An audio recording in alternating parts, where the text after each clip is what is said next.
You look around at where you are and you do the math. How old you are. How much time has passed. How far behind you feel compared to where you thought you'd be by now. And somewhere in that calculation, a conclusion starts to form that you never asked for. It's too late. Too late to start the business. Too late to change careers. Too late to go back to school, to fix the relationship, to become the person you always told yourself you were going to be. Too late to try again after failing the first time, or the second, or the third. And the worst part isn't even the thought itself. The worst part is how reasonable it sounds. How logical. How much it looks like you're just being honest with yourself instead of making excuses. But here's what I want you to consider before you accept that conclusion. What if the math is wrong? Not the numbers. The numbers are accurate. What if the way you're reading them is the problem? There is a story we tell ourselves about time, and it goes something like this. Life has a schedule. There is a right age to figure things out, a right window to build something, a right moment to take your shot. And if you miss that window, if you fall behind the timeline, if you take the wrong turn or spend years going in the wrong direction, you don't just lose time. You lose the right to try. That story is everywhere. It's in the way we talk about success. It's in the headlines about 25-year-old founders and 30 under 30 lists and people who figured it out early. It's in the comparisons you make on your worst days, scrolling through other people's highlight reels and measuring your behind the scenes against their best moments. And here's what that story does to you. It doesn't just make you feel behind. It makes you feel disqualified.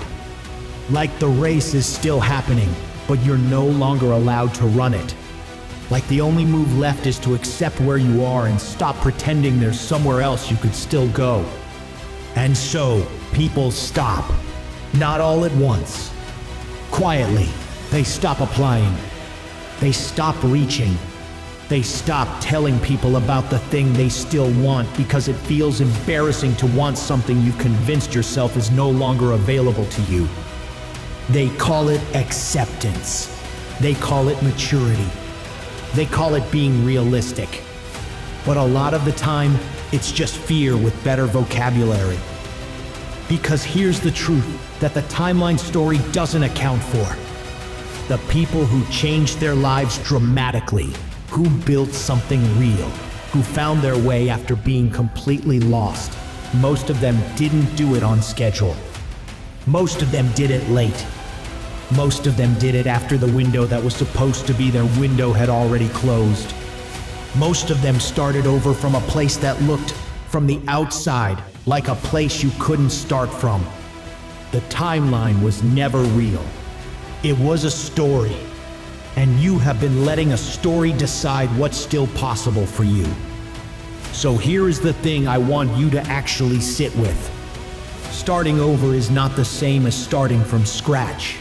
When you are 22 and you begin something for the first time, you have time.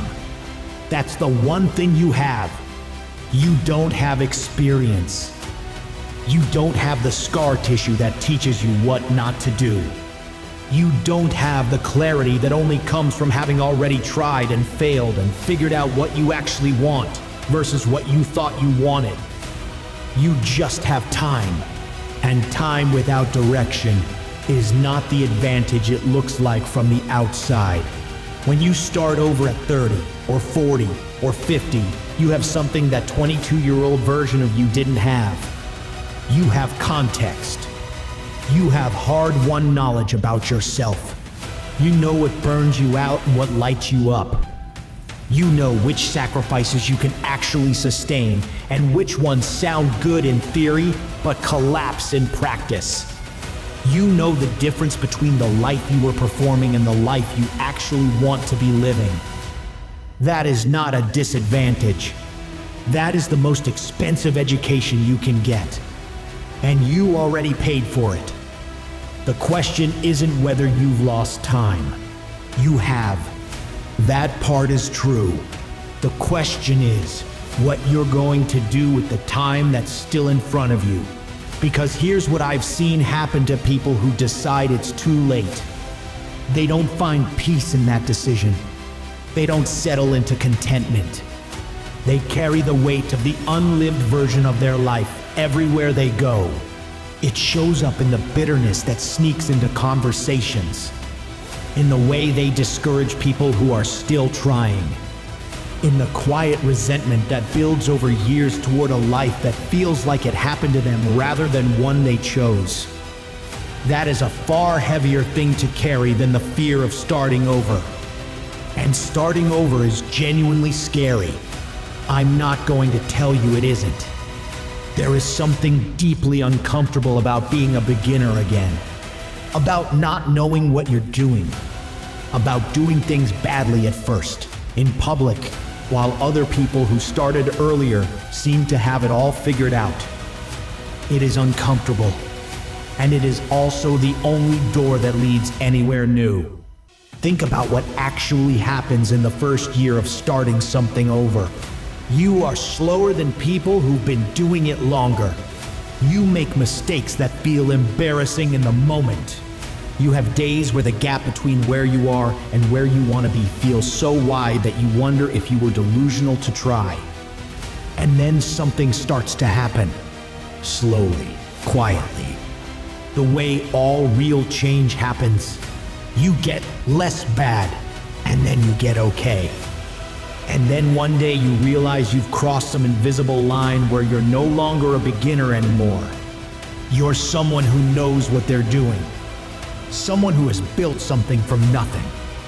Someone who took the risk that most people in your position talk themselves out of. That crossing happens whether you start at 25 or 45. The timeline moves differently, but the crossing still happens. The only thing that prevents it is the decision not to begin. And here is something else.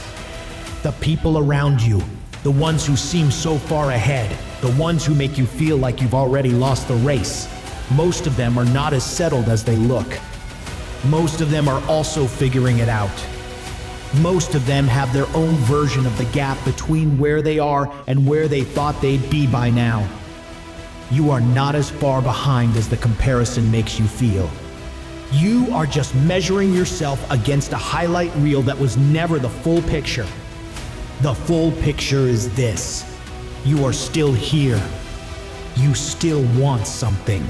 And the fact that you want it, that the desire hasn't gone away even after everything that's happened, even after all the reasons you've collected to give up, that means something. Desire doesn't survive in people who are finished. It survives in people who aren't done yet. You aren't done yet.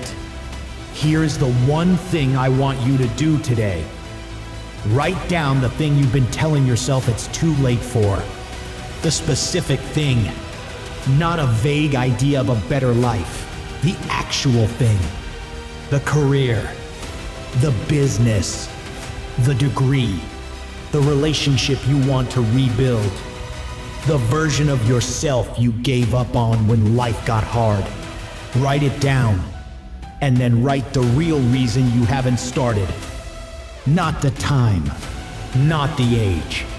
Not the circumstances. The real reason underneath all of that.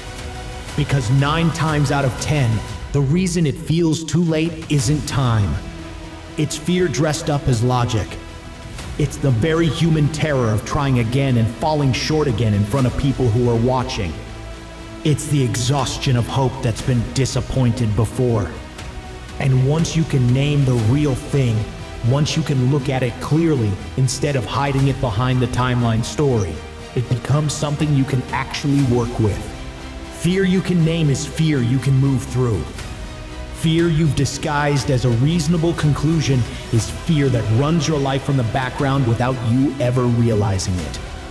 It is not too late. It is just not comfortable. And I can do uncomfortable. Say that to yourself. Mean it even a little bit. And then take one step, just one, in the direction of the thing you wrote down. Not the whole plan. Not the perfect strategy. One step, today. Because starting over doesn't happen in a single dramatic moment. It happens in the small, unsexy decision to move forward one more time when every reasonable voice in your head is telling you to stay still. You made it this far by doing hard things.